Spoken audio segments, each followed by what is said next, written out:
আজকে সেটা বিদেশ, আমাদের কাছে বাংলাদেশ রয়েছে। আগুনটা যদি লেগে যায়, আগুনটাকে না নেভানো হলে বেড়ে বেড়ে আসবে, পুড়িয়ে ছাই করবে, সবাই করবে। এটা কলিকালের স্বভাব। কলিতেই হরি নাম, হরি কথা করতে দেবে না। তাই শুধু আজকে যে ওই ইস্কনের চিন্ময় প্রভুকে যে গারদে ভরেছে তা নয়, পূর্বে হরিদাস ঠাকুরকেও ভরেছিল, ভরতে চেষ্টা করেছিল।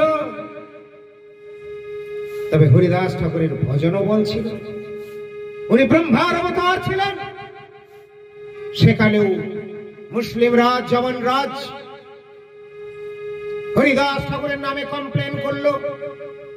ওই হিন্দুরেরই কতগুলো যার সন্তানের মতো যারা, তারা গিয়ে কাজীর কাছে নালিশ করেছে।